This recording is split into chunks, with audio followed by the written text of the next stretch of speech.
Igreja Quadrangular, do Evangelho Quadrangular do Estado de São Paulo, é pastor ali na Igreja Quadrangular em Piracicaba. É uma bênção no seu ministério.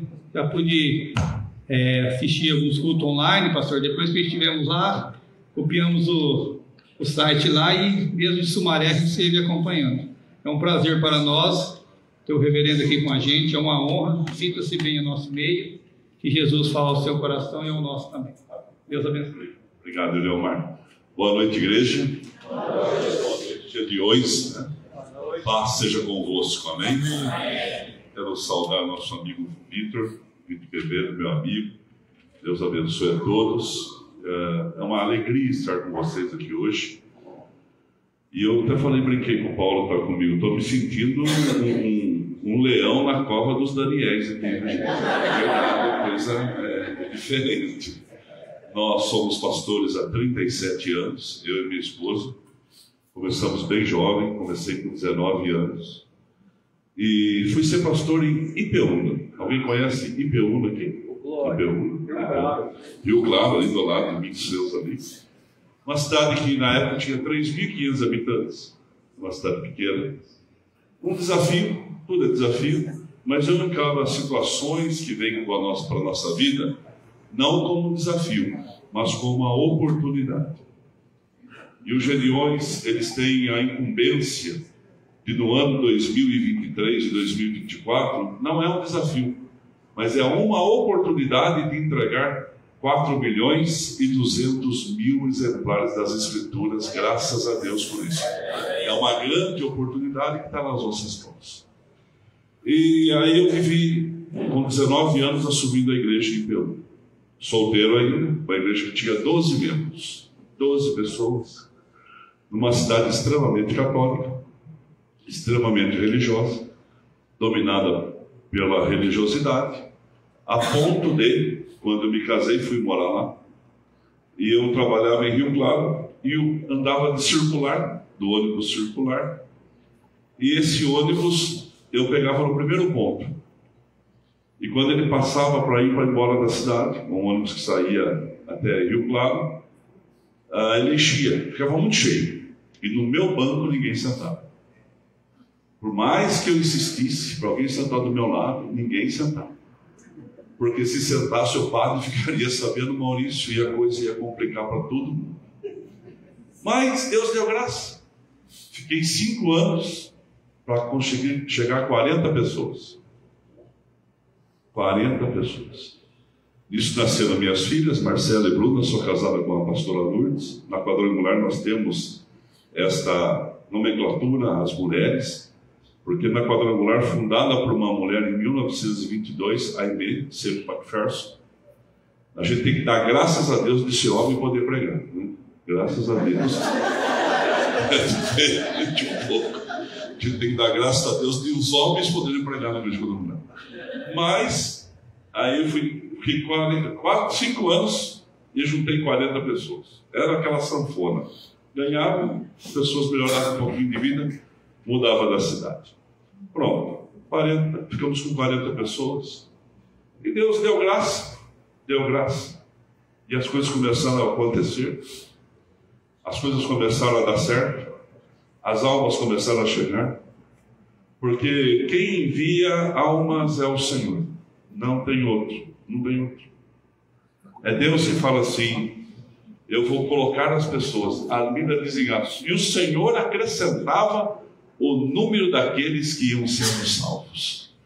E aí a cidade começou a ver a igreja com bons olhos. As pessoas começaram a se converter. Deus me deu uma estratégia, porque tudo nasce de uma ideia. As coisas nascem de uma ideia. Há 120 anos alguém teve a ideia de distribuir Novos Testamentos em escola, em presídios, em hospitais. E eu sou apaixonado por evangelismo. E louvo a Deus pela vida de cada um. Eu vejo vocês como um braço, um braço forte da igreja. Aqui não se fala de denominação, mas fala-se da palavra.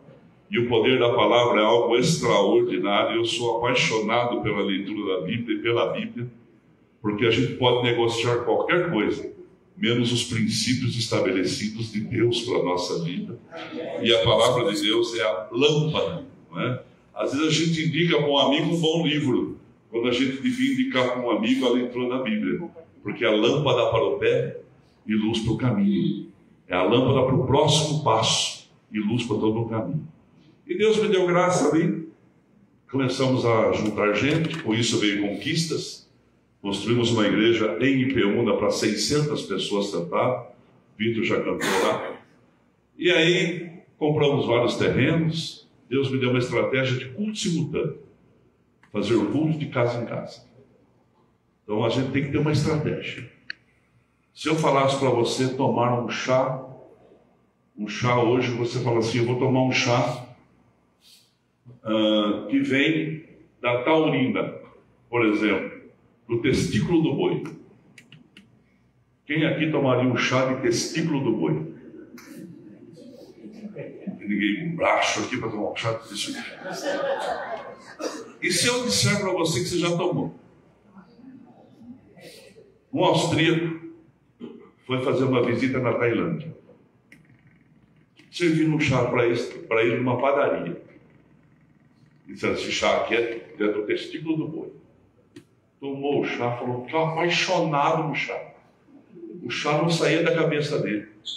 Voltou para a Áustria e começou a pensar, esse negócio tem que passar o mundo tem que conhecer esse negócio aí. Ah, mas vou envasar como cerveja. Ah, cerveja tem as marcas famosas.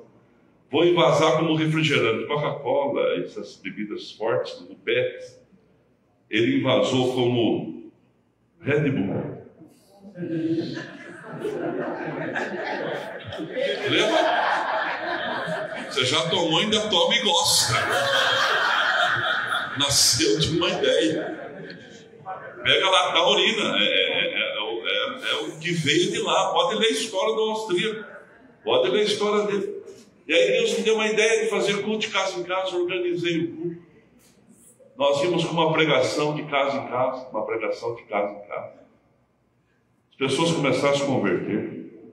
Levantou novos gedeões, como aqui é o caso, lá, novos pregadores da palavra.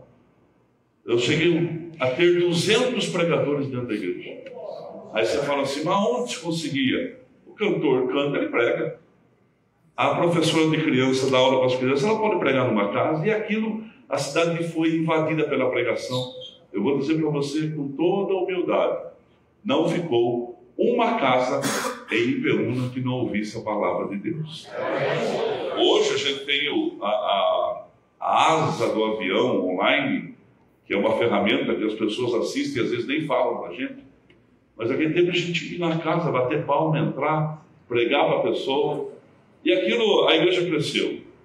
Chegamos a ter 1000 membros, olha que maravilha isso. 1000 membros numa cidade de 6.000 habitantes.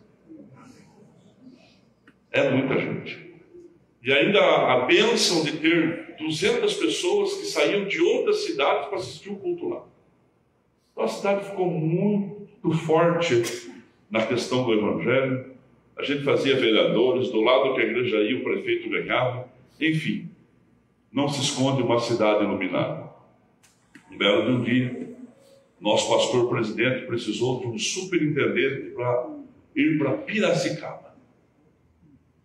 Eu tinha 27 anos de Ipeúna, vida estabilizada, família tranquila. É possível a cada dia você criar caminhos e motivações para continuar fazendo o que você faz. Eu aprendi uma frase que diz assim, o sol nasceu para todo mundo, certo? Só que sombra só para quem teve a coragem de plantar uma árvore. E eu tinha plantado muitas árvores ali.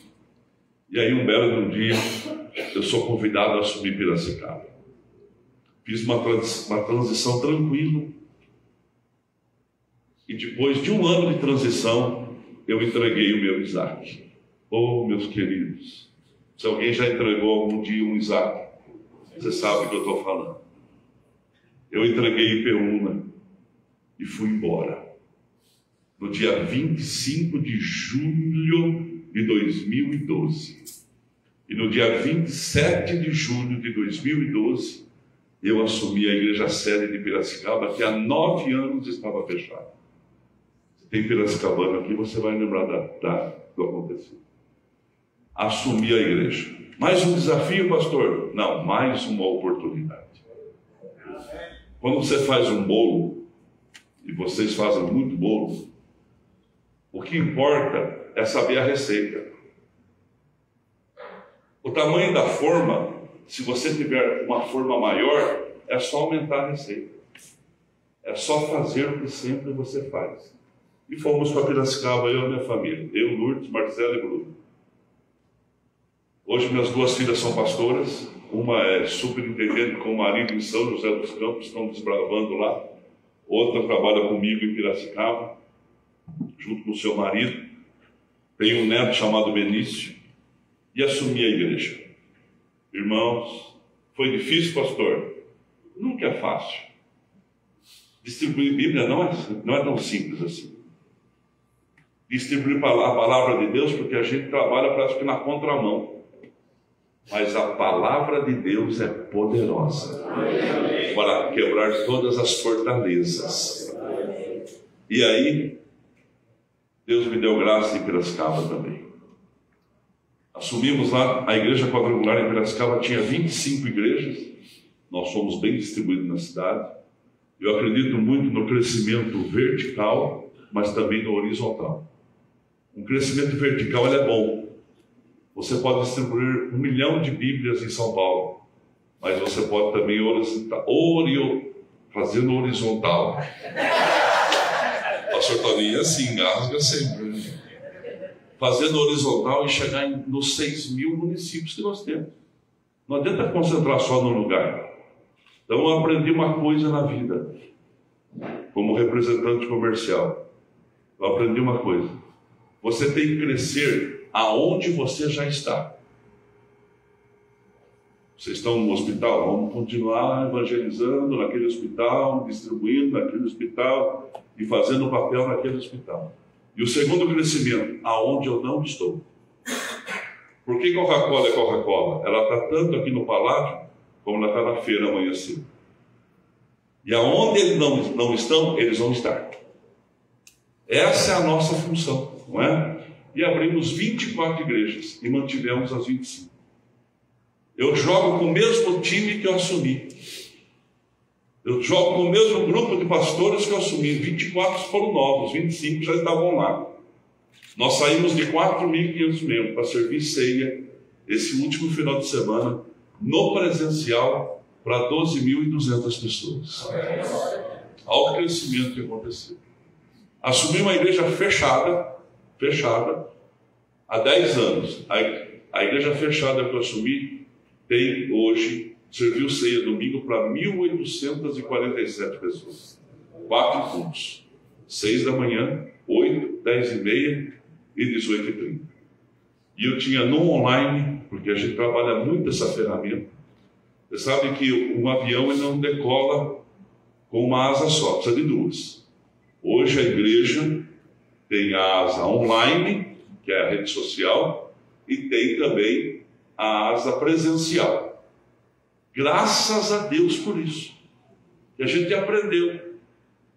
Como nós temos que orar, jejuar e distribuir. Não adianta só orar. Depois tem que fazer a prática da oração. E Deus me deu essa graça lá.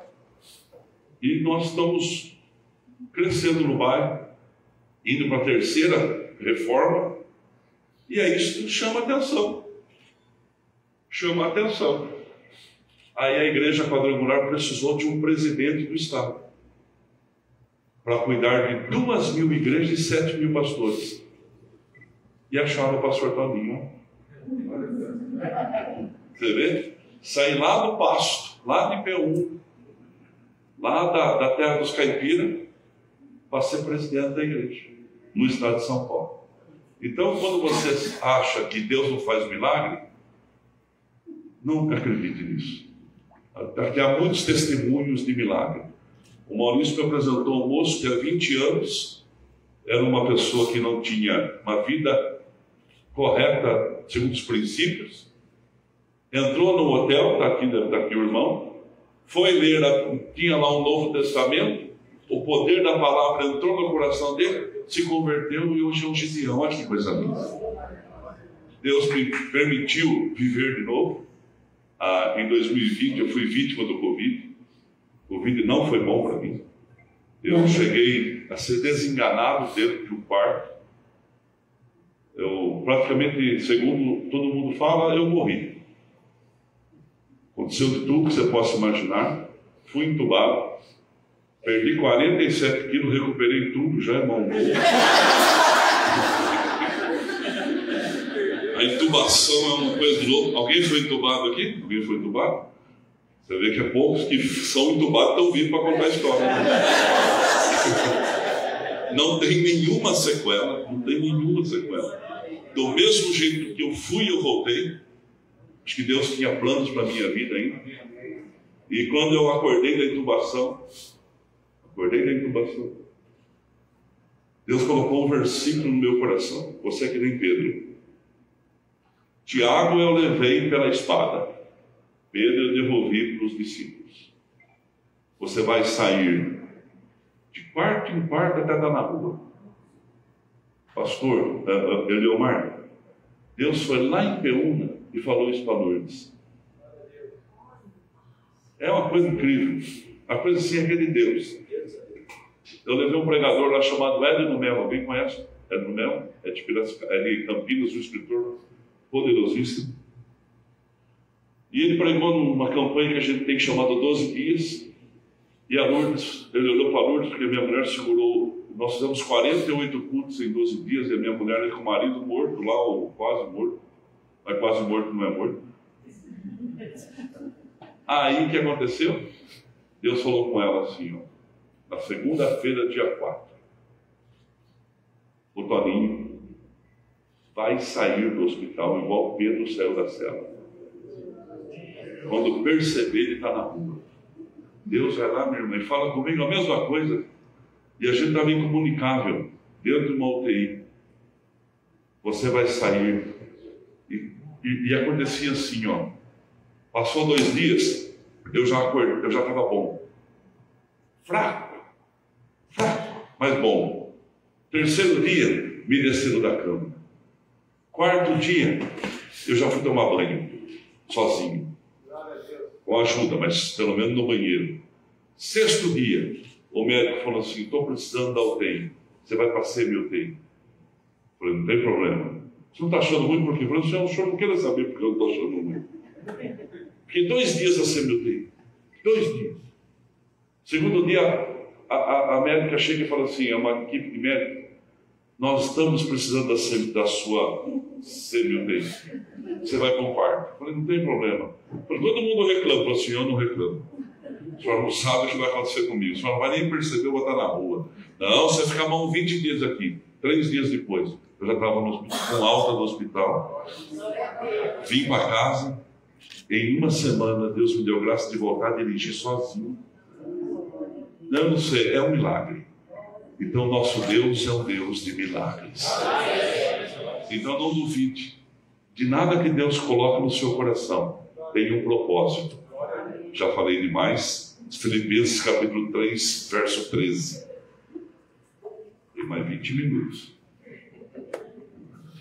Amém? Acharam? Filipenses 3,13. É um texto que é o tema poderoso para a vida de cada crente. Paulo, quando escreve ao Filipos, ele diz assim, ó. Vou começar no 12. Não que já tenha alcançado ou que seja perfeito, mas prossigo para alcançar aquilo que fui também alcançado por Cristo Jesus. Irmãos, não julgo que haja alcançado, mas uma coisa eu faço, e esquecendo-me das coisas que atrás ficam, avanço para que estão adiante de mim. Prossigo para o alvo, pelo prêmio da soberana vocação de Deus em Cristo Jesus. Amém? Amém. Hoje se fala muito sobre foco, se fala muito sobre alicerce, e eu gosto de usar uma palavra chamada tripé. Aquilo é um tripé. Está na mão do nosso cinegrafista. É um tripé. O que é um tripé? É um aparelho móvel. Olha lá, está movimentando. Pode apoiar diferentes objetos. Ali é um celular, mas podia ser uma câmera, podia ser uma máquina fotográfica. Ele tem essa capacidade. Outra coisa, ele é utilizado mediante a orientação do condutor dele, do aplicador. E sabe o que ele significa? 3 pernas. Por isso que é um tripé, é engraçado. 3 pernas. E ele proporciona estabilidade. O tripé proporciona estabilidade. Ajustável conforme a necessidade. Conforme a necessidade. Eu uso uma frase na minha vida que o bom senso substitui regras. E nós temos que ter estratégias para fazer a obra de Deus. E vocês não têm noção, ou tenham, da importância da vida de cada um aqui no evangelismo, ou no Brasil, ou fora dele. A palavra de Deus é tão poderosa que na Segunda Guerra Mundial houve um ataque em Varsóvia, na Polônia, e destruiu o centro da cidade. Parece que foi proposital. E ali tinha uma sociedade bíblica polonesa. Ela foi totalmente destruída, exceto uma parede. Uma parede. Do lugar da fábrica das Bíblias. E essa parede tinha uma escrita. E essa escrita dizia assim: passarão os céus e a terra, mas a minha palavra não há de passar. Nosso Deus é tremendo, irmãos. Nosso Deus é cirúrgico. E muitas vezes nós temos que aprender a ajustar as nossas frentes de trabalho, mantendo sempre a ideologia e os princípios. Por isso o alicerce da igreja é Cristo. Imutável. Sobre esta rocha edifico a minha igreja. Portas do inferno não prevalecem contra ela. Todo mundo aqui é membro de uma igreja. Todo mundo aqui participa de uma comunidade. E aqui não está preocupado ninguém se a sua igreja é melhor ou não. Estamos aqui preocupados em evangelizar. Aqui é um grupo de excelência que Deus levanta para a distribuição da sua palavra. Eu, como pastor na igreja que eu sou pastor, eu valorizo muito o som de uma igreja. E o som daqui está de parabéns. Muito som de uma igreja. Porque o som de uma igreja tem que ser a melhor coisa que o pastor tem que investir. Às vezes, os pregadores, nós investimos, às vezes, numa iluminação, num chão, numa cadeira, e deixa o microfone por último. Deixa o som por último. O som leva a voz de Deus. E a voz tem que ser bem clara, para que quando ela chegar, as pessoas possam entender. E a palavra de Deus é levada de forma impressa. Irmãos, eu sei que vocês já modernizaram muito, tem a Bíblia em aplicativo, mas nada substitui o poder de uma palavra quando está na mão de um homem e o Espírito Santo faz com que essas letras ganhem tanta força no coração dessa pessoa, e quando essa palavra é explicada, então, meu Deus. Então nós temos que saber que Cristo é o alicerce. Se Cristo é o alicerce, nós temos que entender que nós podemos nos ajustar conforme as necessidades elas avançam. Eu nunca falei mal de Facebook e YouTube, nunca. E também nunca falei mal de televisão. Você já pensou hoje, eu uso uma estrutura grande para transmitir culto na igreja que eu sou pastor, se eu falasse que o Facebook era do diabo? E agora eu vou usar uma ferramenta do diabo para fazer culto. Você já pensou se eu falasse que o YouTube é do diabo? O mau uso das coisas tem influência do inferno, como o bom uso das coisas tem influência do reino dos céus. Nós temos que aprender a nos ajustar conforme as necessidades. É aquela famosa frase da avó: dança conforme a música. Temos que dançar conforme a música. Seguindo o quê? Princípios de alicerces bem firmados, mas a condução das coisas a gente pode ajustar. Porque as coisas, o 2 não dá 4, gente. Na vida não dá. Se você perguntar para um advogado quanto que é 2 e 2, ele vai ter algum advogado aqui? Se eu perguntar quanto que é 2 e 2, o senhor vai falar assim: quanto o senhor quer que dê? Exatamente, quanto o senhor quer? 2 e 3? Se você perguntar para um matemático, é 2, é 4. E se você perguntar para um pastor? Depende da sua fé. Porque com 2 pães e 5 peixes, Jesus alimenta a multidão. Então, a gente tem que ajustar como um tripé, com uma base estável, com princípios bem definidos, o dia a dia. Olha só, marquei aqui. Em todas as posições. Em todas as posições. Mas manter o quê? Postura. Ser determinado. Gente, a gente precisa ser determinado. Qual que é o foco? O foco é distribuir 4.200.000 exemplares das Escrituras. O foco é compartilhar com 500.000 pessoas. Qual é o foco? 5.000 novos membros. A gente tem que correr atrás do foco.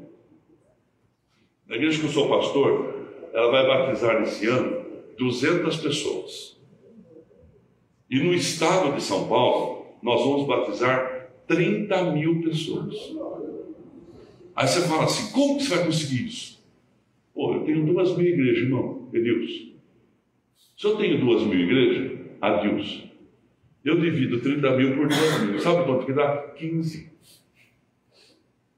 Então eu não tenho que ficar preocupado em querer que uma igreja batize 1.000. Eu tenho que ficar preocupado que cada igreja do estado de São Paulo batize só 500, só 15. Só 15. Aqui nós estamos no encontro dos Gedeões, e aqui deve estar um grupo de excelência de vocês. Se nós temos um objetivo de chegar a 500.000 pessoas evangelizadas, para quantas você tem que evangelizar? Para quantas? Você vai evangelizar para... Porque eu falo em público, vocês falam tete a tete. Então divida esses 500.000 pelo seu raio de atuação. Se é 5.000 novos membros, quanto que você vai conseguir? Eu vou dar uma notícia para você. Se a Quadrangular, até hoje, em São Paulo, foi uma igreja que não abriu muitas portas para vocês, nós vamos escancarar. Amém.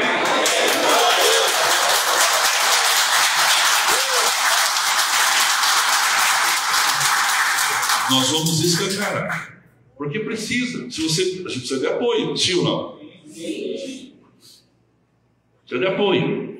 Olha bem para mim. Então a gente tem que ser determinado. Na igreja que sou pastor eu tenho 200. Sabe o que eu fiz? Eu dividi em 4. Quantos trimestres nós temos? 4. Se eu quero batizar 200, eu posso batizar 50 a cada 3 meses. Mas para isso eu tenho que criar ações. Eu tenho que falar de batismo. Eu tenho que ensinar batismo. Eu tenho que pregar batismo. É igual a vocês. No foco que você tem definido, você tem que ser determinado. É se ensina ou não. Tem gente que só enrola a gente, irmão. Não é verdade? Tem gente que vai, mas não vai. Quem conhece gente assim, levanta a sua mão. Mas irmão, é uma tragédia, filho. Ele vai, mas não vai. Ele só enrola. Entendeu? Ele só empata o caminho da gente. Eu tinha um crente lá em Peúna. Eu não sou pregador, tá? Eu conto história. O irmão que me convidou sabia disso. Presta atenção. Eu tinha um camarada lá em Peúna. Era forte, grande, bravo, mas bravo. Olha o pessoal bravo. Ganhei a mulher dele para Jesus. Ganhei o filho dele para Jesus. Você sabe por que ele não ia na igreja? Adilson. Porque a igreja era muito pobre. Mas não era pobre, irmão. Mas não era muito pobre mesmo. Nós era pobre demais. A nossa igreja era muito humilde. Ali a gente dividia o que tinha. Eu vou dar uma notícia para você. Eu recebi a igreja com 12. 27 anos depois, quem eu não enterrei estava comigo lá ainda. Eu não perdi nenhum. Glória a Deus. Nenhum daqueles 12. Aí, sabe o que aconteceu? Deus mudou a nossa sorte. A nossa igreja cresceu tanto. Chegava a ter quase 200 carros no nosso estacionamento. Tinha um estacionamento de 4.500 metros. Nossa igreja ficou rica. Aí ele falava assim: eu não vou nessa igreja não, parece um shopping, só tem rico lá.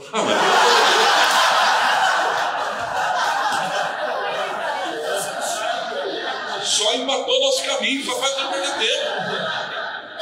Só faz a gente perder tempo. Então às vezes você fica gastando muita energia com gente que não vai dar resultado nunca. Quando você perde o foco de gente boa que está passando pela sua frente. Então, esse Filipenses, essa carta de Paulo, ele fala uma coisa: não que eu já tenha alcançado, ou que seja perfeito, mas eu prossigo para alcançar aquilo que também alcançado por Cristo Jesus. Eu quero mais pessoas. Eu estou caminhando por um objetivo. Então você, quando está num objetivo, você tem que ser determinado. Podemos mudar algumas ideias, opiniões, mas não podemos mudar os princípios. Quem aqui já mudou alguma estratégia na sua caminhada? Levanta a sua mão. Já? Teve que mudar o foco, teve que mudar a direção, não é? Teve que ir para um outro caminho. Ó, eu não usava calça jeans. Não usava. Fiquei muitos anos sem usar calça, mais de 20 anos. Um dia usei. Me senti um bicho lindo. Senti a pessoa mais esquisita do mundo. Hoje eu vou pregar de calça jeans. A gente muda. A gente tem que estar perto. A gente não é tapado. Por que o cavalo tem que colocar tapa? Porque ele consegue chegar de costa. Eu não consigo chegar de costa. Ó, já perco nisso. Agora eu vou cortar a tapa ainda, vou ficar mais sério. Fala para o seu irmão assim: você não é tapado. Amém? Mais que desejo, é preciso ter ação. Fala comigo: mais que desejo, é preciso ter ação. Então, primeiro, em posição, determinado. Segundo, mais que desejo, é preciso ter ação. Desejo significa, no dicionário, aspiração, vontade, expectativa. A gente confunde desejo com necessidade. Ó, alimentação é uma necessidade, independe da vontade. Você ter necessidade de comer é algo que você precisa comer. Quem tem criança pequena aqui, a mãe faz aviãozinho, dá biotônico Fontoura. Quem tomou biotônico Fontoura aqui? Abriu meu apetite tanto que eu não parei de comer até hoje, irmão. Aquele negócio não é de Deus, não. É por mim. Aquele negócio lá deixou a gente não é verdade? Então dá para a criança, dá biotônico Fontoura, a criança não quer comer, e você empurra para a criança comer e come. Isso é uma necessidade. Então, a alimentação é uma necessidade que você tem que comer, mesmo sem vontade. Desejo. Aí eu quero comer num restaurante de luxo. Isso é desejo. Isso é necessidade. E outra coisa, de vez em quando o cargo nos leva a alguns lugares assim. Fui no lugar desses dias assim, mano. Comecei a ver o preço dos pratos. O mais baratinho lá era 235. Falei: Jesus de Nazaré. O que eu estou fazendo? Ah, que saudade do X-Tudo do meu vizinho. Aí veio o prato, irmão. Ah, que não é comida, gente. Desculpa. Com algo desse tamanho, não é. Era um bife desse tamanho, sim. Pode ter o nome que tiver. Pode ser chouriço, steak, mas é bife. Não, nada. Aí tinha 2 folhas de aspargo. Irmão, 2 folhas. Eu quase porque chamou o garçom, não vai fazer falta lá pra você. Um tiquinho de arroz assim, irmão. Era um risoto com um grãozinho, com um galinho de... Não sei se era alecrim. Eu acho que era salsa. falei, Aí eu fiquei olhando pro garçom e falei assim, é isso aí, moço. Tá bom. Comecei a ver na mesa quem que ia pagar a conta, porque eu não vou pagar isso não. Isso mas de repente quando é gostoso, né? Quem é de Piracicaba, se um dia você passar lá, vai no casarinho. Chique, gostoso comer lá. Tudo na etiqueta. Né? Mas isso é desejo. Necessidade é arrozinho com feijão, com a carne moída. Aquilo é do dia a dia. Não é? Então, mais do que desejo, a gente tem que ter ação. E ação é movimentação para fazer. Fala comigo, ação é movimentação para fazer. E para fazer tem que ter o quê? Procedimentos. E olha o que a Bíblia diz no Isaías 48, verso 3, diz assim: eu tenho declarado as coisas anteriores, diz o Senhor, desde o início. Elas foram bem proferidas pela minha boca, e eu as mostrei, e atuei, e de repente elas aconteceram. Olha aqui, ó. E atuei, e de repente aconteceram. Então nós vamos conseguir distribuir as 4 milhões de exemplares. Nós vamos conseguir os 5 mil novos membros. Nós vamos conseguir as 500 mil pessoas evangelizadas. Sabe por quê? Porque você está com a sua ação em movimento. Olha que Deus diz, eu vou ler de novo e já vou entregar a palavra. Deus diz assim em 48:3: eu tenho declarado as coisas anteriores desde o início, e elas foram bem proferidas pela minha boca, e eu as mostrei. Então eu atuei, e de repente elas aconteceram. Você vai atuar e as coisas vão acontecer. Você pode se colocar de pé?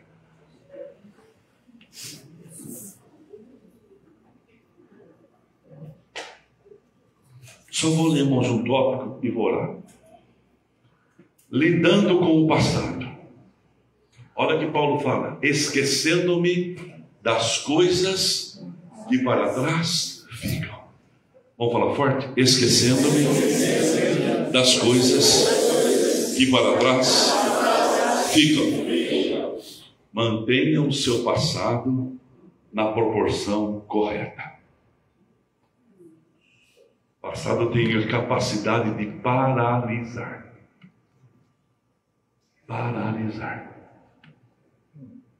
Mantenha o seu passado na posição correta. O erro que aconteceu não se cobre tanto, gente. Só erra quem consegue, quem tenta.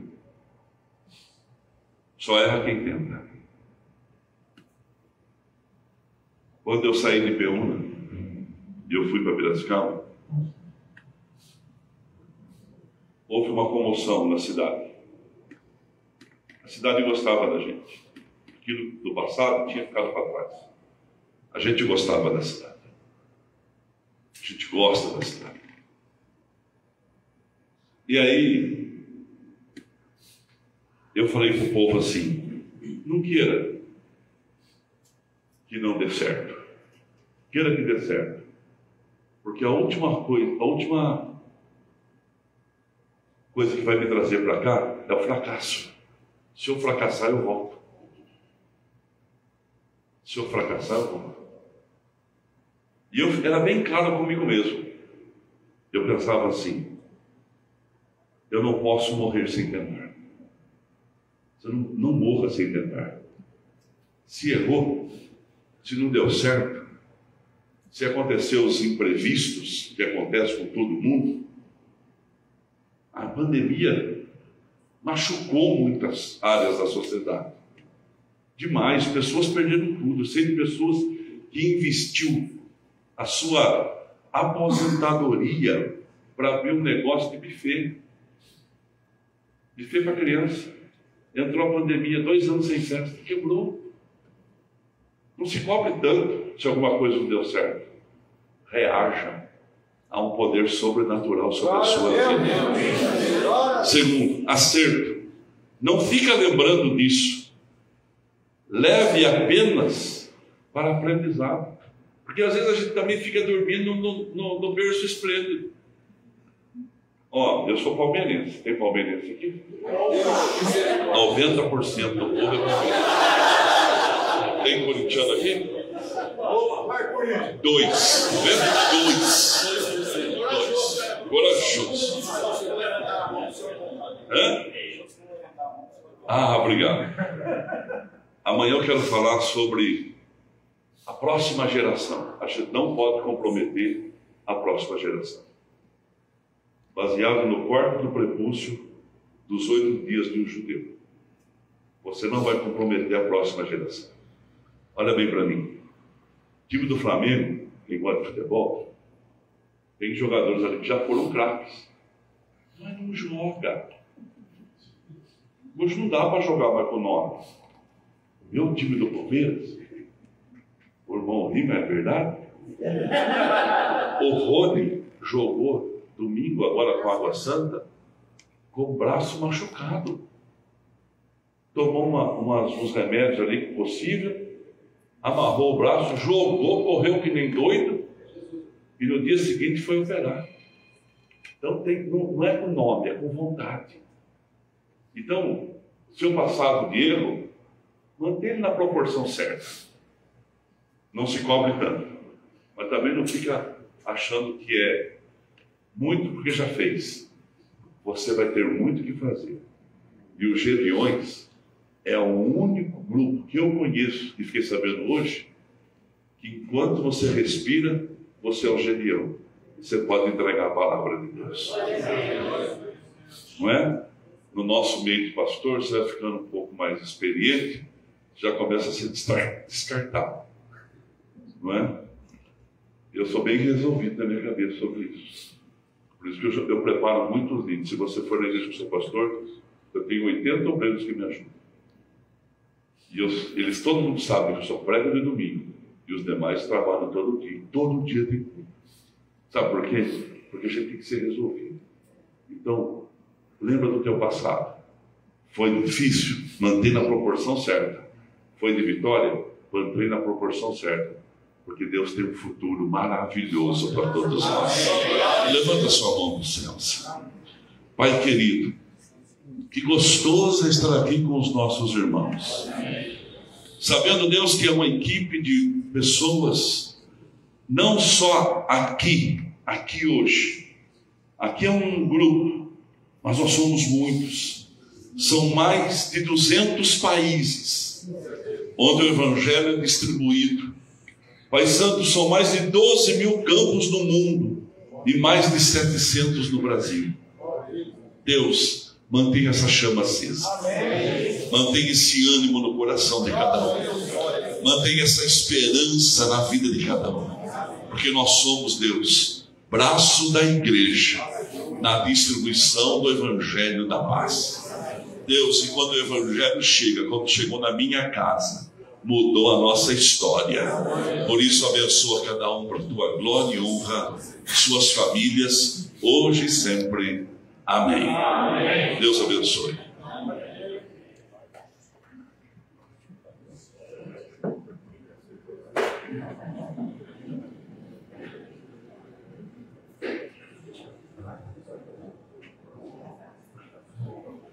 Pastor Toninho, obrigado. Deus abençoe o irmão. Meus queridos, agora convidar o pastor Luiz Carlos, que está vindo aqui. Pastor Luiz Carlos, pastor na cidade de Hortolândia. Ele vai falar um pouco da experiência dele, que ele teve com a palavra do Senhor. E vai estar contando o testemunho dele. Pastor, fique à vontade.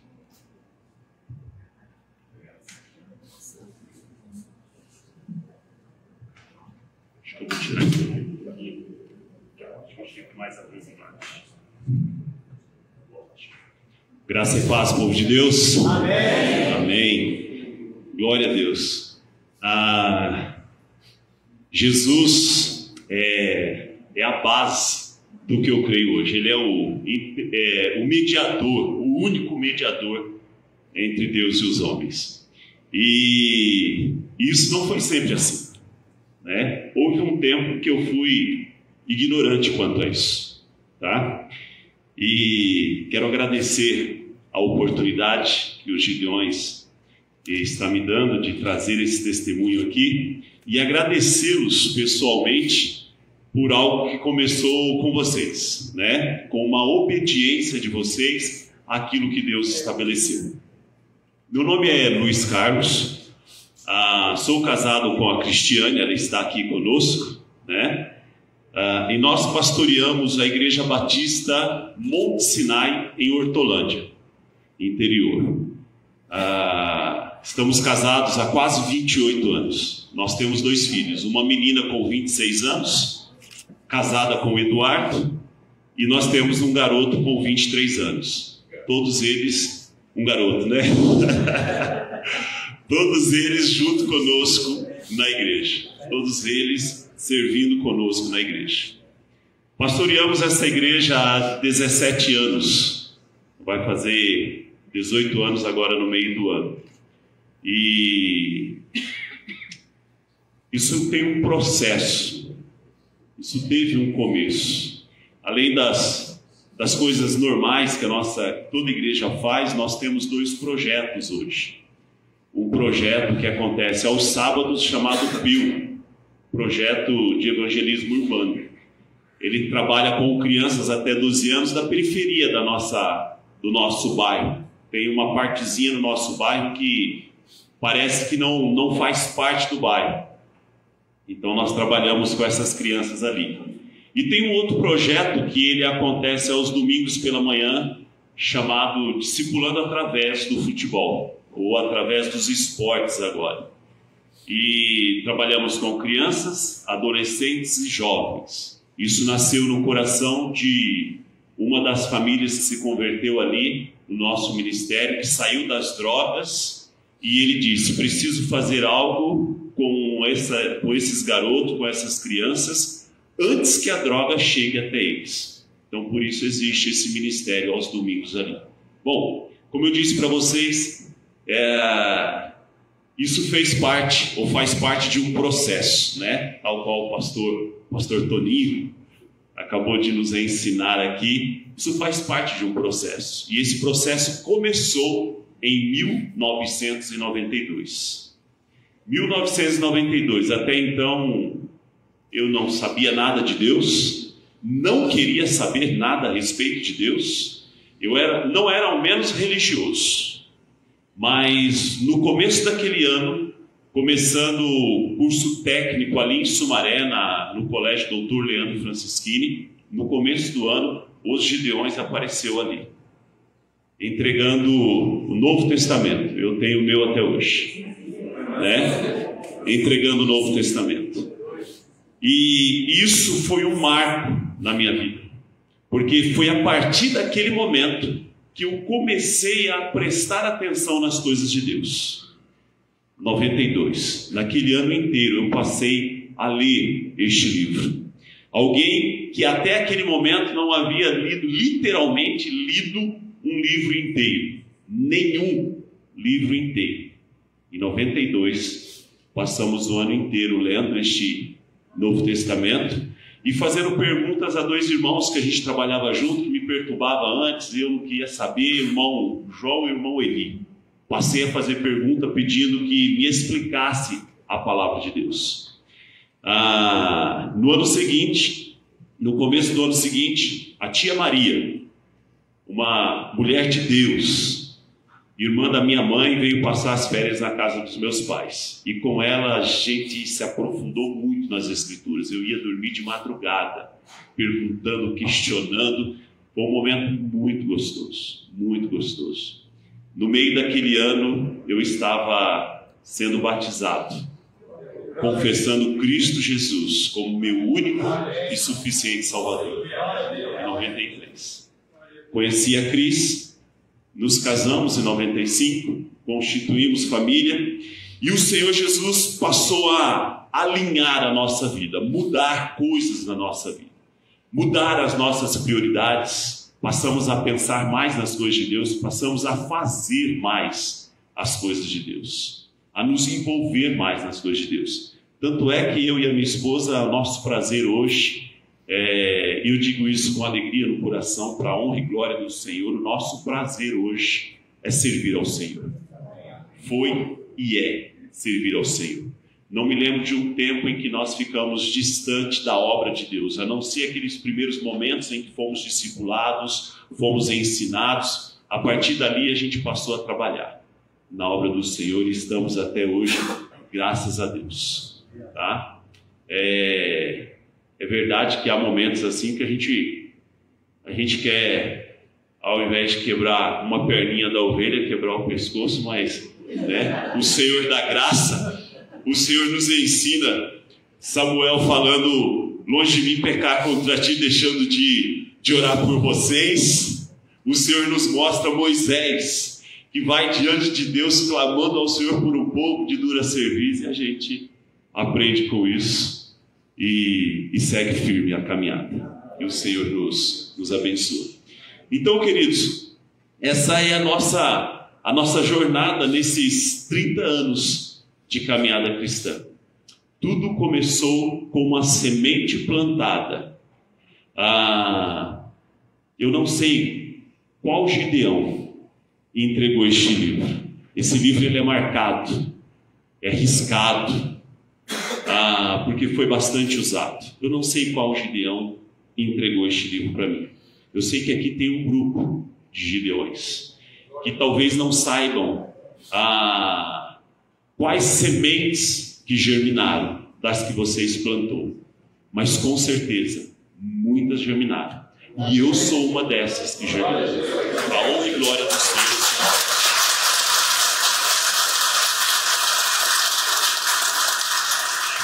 Então eu quero dizer para vocês que às vezes sim, dá aquele desânimo, às vezes sim, porque é como Jesus disse, a semente plantada ela está ali embaixo da terra e a gente não sabe o que está acontecendo, se está acontecendo, tá? Mas como Jesus diz, o reino de Deus é como uma dessas sementes, vai sendo trabalhado, e no determinado momento ela aparece. Gideões, primeiramente Deus, obrigado pela salvação que tem. E Gideões, obrigado, porque vocês têm cumprido o mandato do Senhor para a vida de vocês. E vocês têm plantado essa semente. Esta semente é importante. Não desistam disso. Deus não é injusto para esquecer da obra das mãos de vocês.